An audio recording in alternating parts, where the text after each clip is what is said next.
Buenas noches, me he leído el informe, como muchos seguro ya, el informe de la Comisión de Venecia, que está en inglés, ha sido publicado hoy, fechado 14 de octubre del 2019, la opinión número 964-2019, 12 páginas en inglés, con los sellos, ¿no?, como tales, no solamente de la Comisión, sino del Consejo de Europa, como para remarcar el carácter de órgano consultivo que tiene este cuerpo de profesionales. Es una...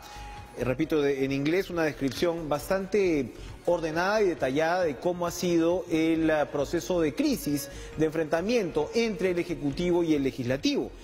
Hay muchos puntos para comentar, tenemos por supuesto siempre poco tiempo, pero hay un punto que me parece interesante plantear para iniciar la conversación con nuestro invitado, que es en el numeral 7, la página 3, dice: Perú es una república presidencial, un modelo presidencial, con importantes elementos de control parlamentario del gobierno. Ojo, entonces comenzamos con que resulta que eres presidencial, pero con estos importantes elementos de control parlamentario.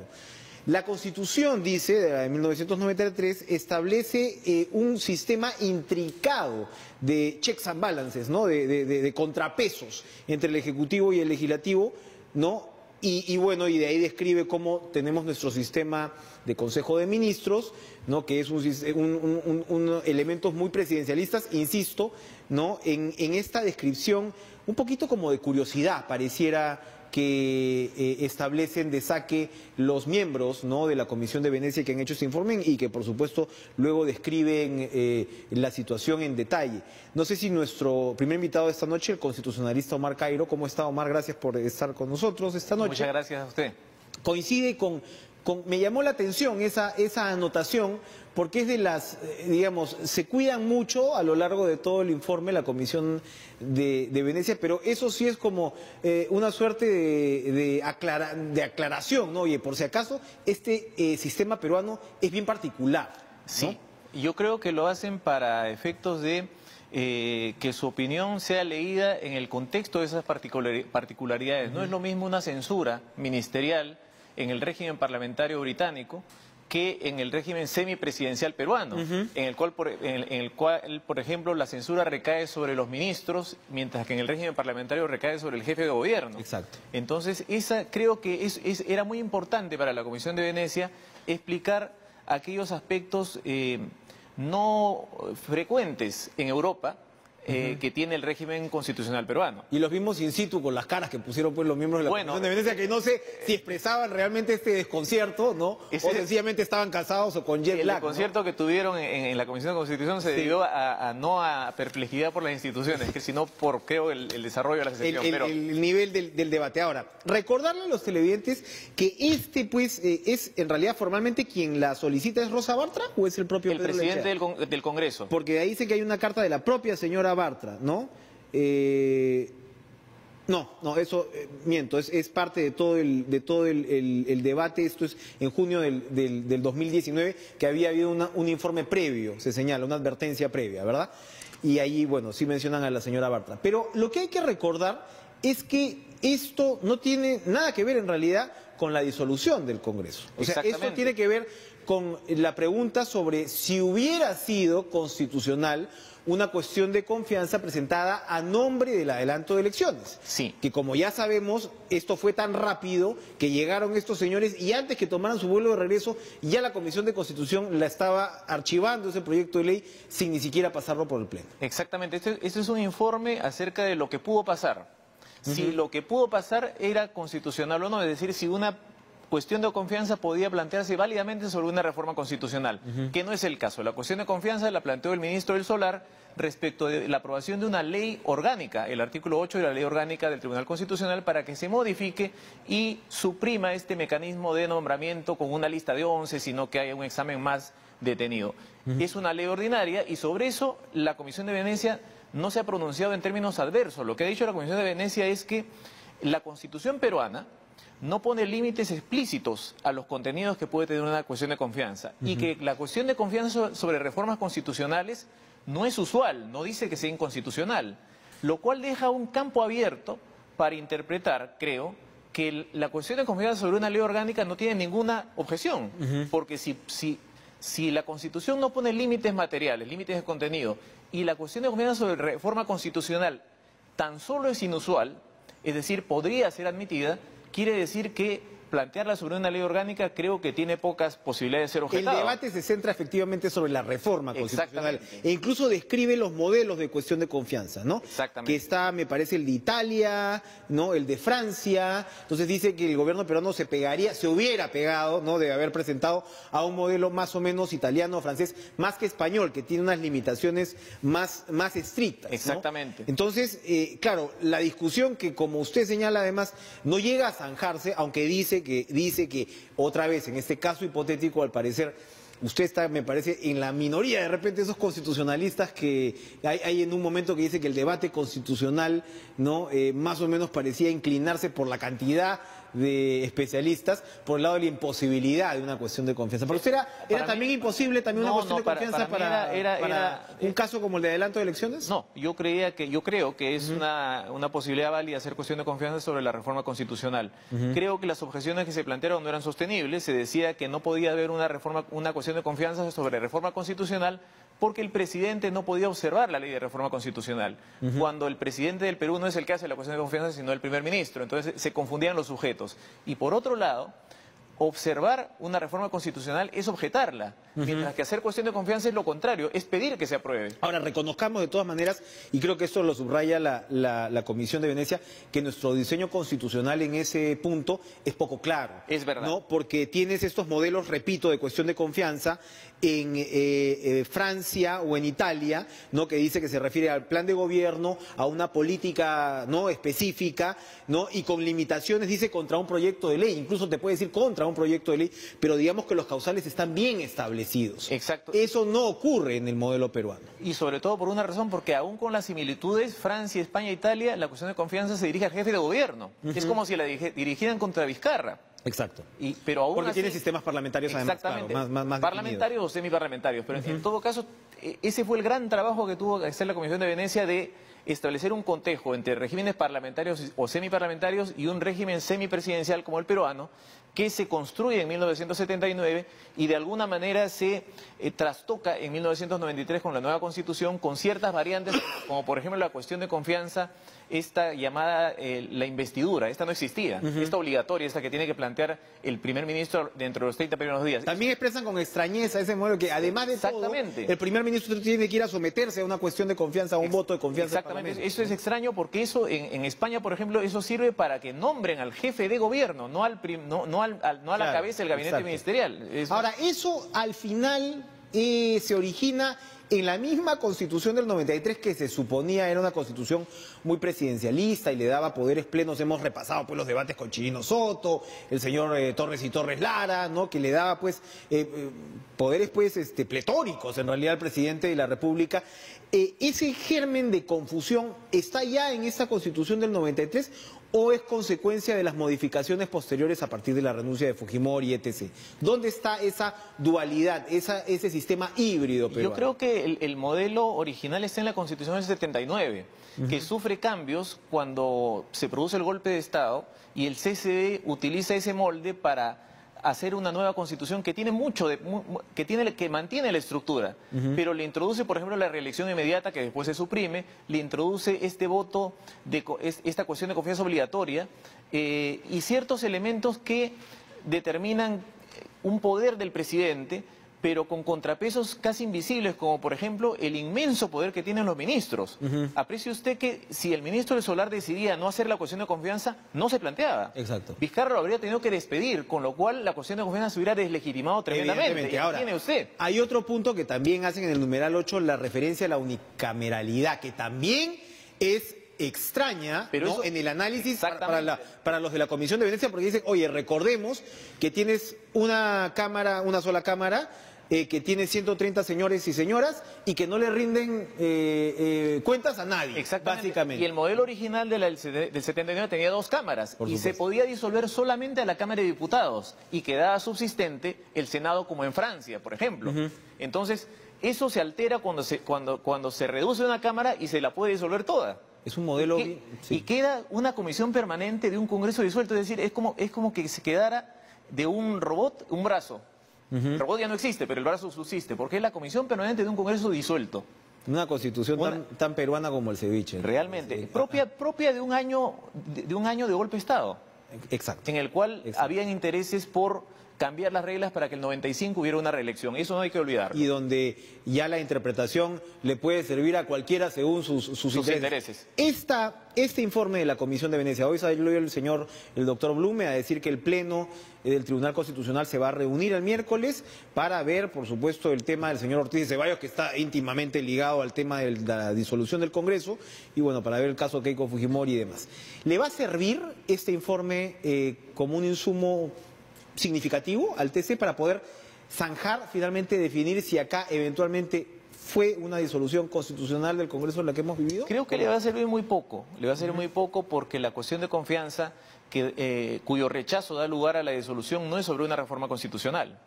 Entonces el análisis está centrado en ese punto, pero el Tribunal Constitucional el día jueves va a tener que decidir un tema previo, si la demanda competencial es procedente o no. Si el señor Ortiz de Ceballos puede ser incorporado o no. O sea, son dos temas que la Comisión de Venecia ni ha mirado porque no tenía por qué mirarlos. Para rematar, ¿no debería ser el gobierno el primer interesado en que el TC de una vez emita una opinión?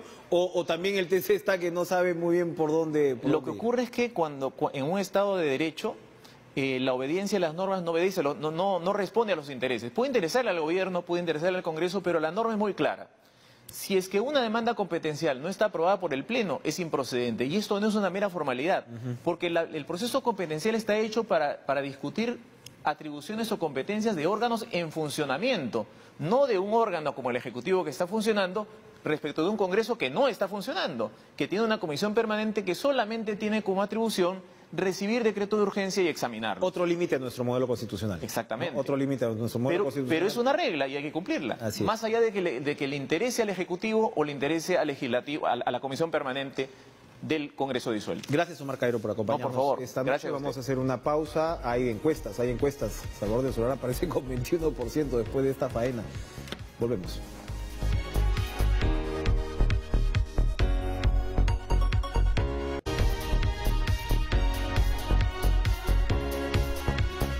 Encuestas del fin de semana, el día de hoy, Datum no se ha lanzado ya con, digamos, la pregunta de por quién votaría en las próximas elecciones presidenciales, que todo indica pues va a ser en el 21, y el ex primer ministro Salvador del Solar aparece con 21%, sus contrincantes más inmediatos, George Forsyth, Julio Guzmán, comienzan con 9, 8%, que está más o menos alrededor de los porcentajes de simpatías políticas, hay que decirlo, pues porque son encuestas realmente tempranas, ¿no? Y también el propio Ipsos había salido con simpatías políticas, me parece con un 16% en el caso de Salvador del Solar, igual, ¿no? Encima de sus potenciales, ¿no?, competidores o contendores, pero evidentemente esto está amarrado a la coyuntura inmediata, que tiene que ver con la gran aprobación que ha tenido la disolución del Congreso, donde hemos visto pues que el presidente Vizcarra sube hasta en 30 puntos, ¿no?, de popularidad. Ahora,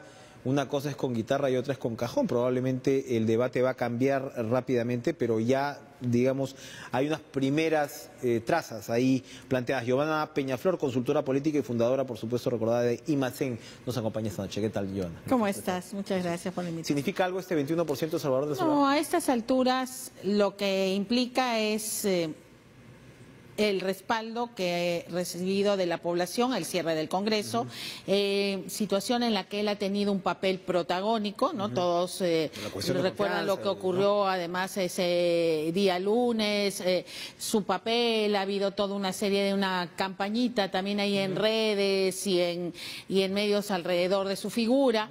Entonces esto es como que haces el lanzamiento de un producto, lo testeas, ¿no es cierto? Pero hay que ver un montón de cosas en el camino para ver si ese es un pico del cual baja o si es un punto de partida. Ahora, pero para cerrar ese tema, de todas maneras pareciera, porque claro, en los últimos días pues se habla de, ¿no?, del vizcarrismo, en fin, ¿no?, estos términos que nos vamos inventando en la política nacional, pero a veces que más que vizcarrismo como tal, está pues siempre esta antena de ver quién cosecha el antifujimorismo. Probablemente ahí del Solar ¿no? Está en un cuadrante que no está muy lejos del de Julio Guzmán, ¿no? Del señor Forsyth. De alguna manera, con el tiempo, una de estas figuras es la que va a ir como imponiéndose en este registro, porque si quieres, en todo caso, estarían... Yo sé que otra vez es muy prematuro hablarlo, pero estos candidatos potenciales te demuestran que, bueno, hay tantos candidatos como por el lado de la izquierda, ¿no? Mira, lo que sí queda clarísimo es que somos un país de antis, ¿ya? El problema es que estas capas se sobreponen. O sea, tú tienes un antifujimorismo, tienes un antiizquierdismo, tienes una antiminería, tienes un ¿cómo se llama? Ideología de género, conservadurismo, un conservadurismo. Entonces, todos son antis. ¿Ya? Entonces, tú te defines en realidad, a partir de quién tienes al frente, en oposición a partir de que te opones más de que lo que quieres, ¿no es cierto? Y el problema es que en algunas cosas le puede ir bien a Del Solar y en otras probablemente no, ¿no es cierto? Entonces, es muy pronto para saber cuál va a ser el eje de las próximas elecciones. En este momento, el tema del antifujimorismo está todavía encendido.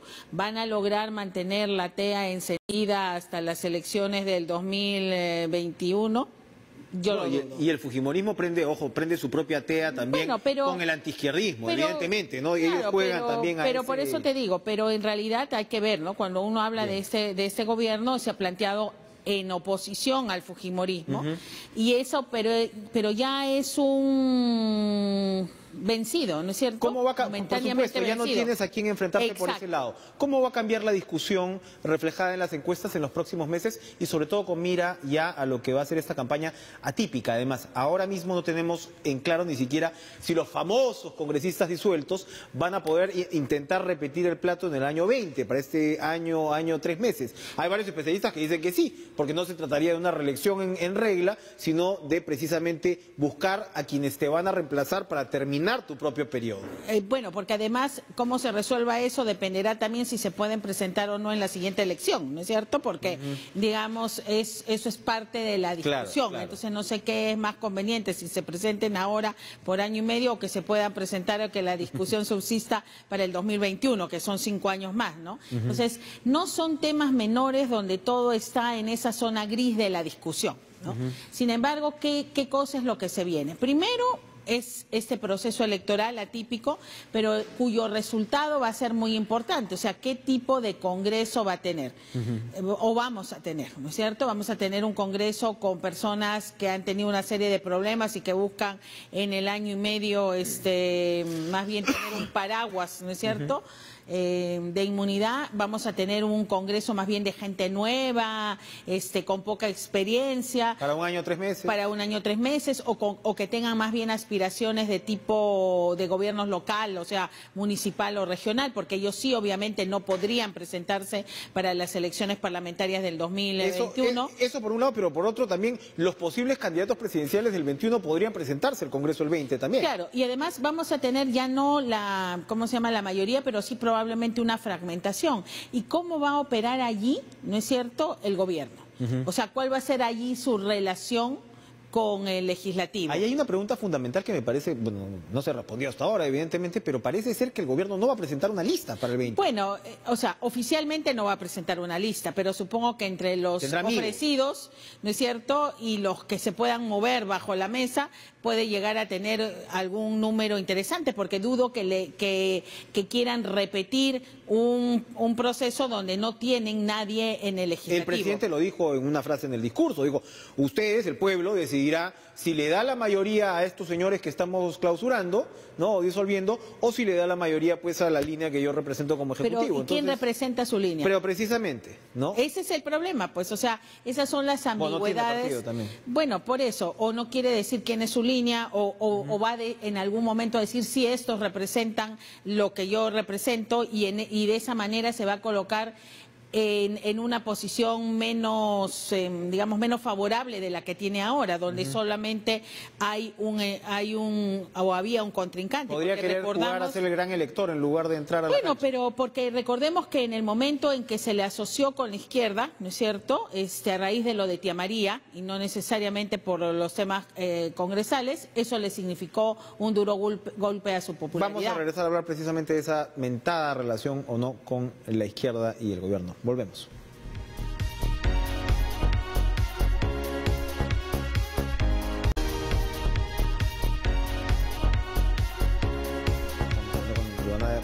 alrededor de lo que ha sido pues estas jornadas, estas últimas semanas, y lo conversábamos un poco con el doctor Cairo, ¿no? Que, claro, en realidad todo la Comisión de Venecia está discutiendo sobre el adelanto de elecciones, si era o no constitucional la cuestión de confianza, pero incluso así, que de repente al Congreso le hubiera convenido más, ¿no?, transar allí, incluso así, cuando le ganan la partida a Vizcarra sobre eso, se fueron con el tema del Tribunal Constitucional y le sirvieron la bandeja. Claro, una irracionalidad, ¿no? Total, ¿no? Porque finalmente, ante estas noticias, por ejemplo, que señalan que Keiko Fujimori sería la que encabezaría la lista para sí. Lima, uno agarra, y eso parece lógico, ¿no es cierto?, en medio de sus circunstancias sí, claro, extremas en las que se encuentra, parecería una buena solución, pero era igual en el caso del adelanto de elecciones. O sea, claro, realmente era un escenario que le convenía a ella, que le convenía al fujimorismo, y finalmente terminan casi suicidándose, ¿no? Y que hubiera sido una campaña más ordenada probablemente.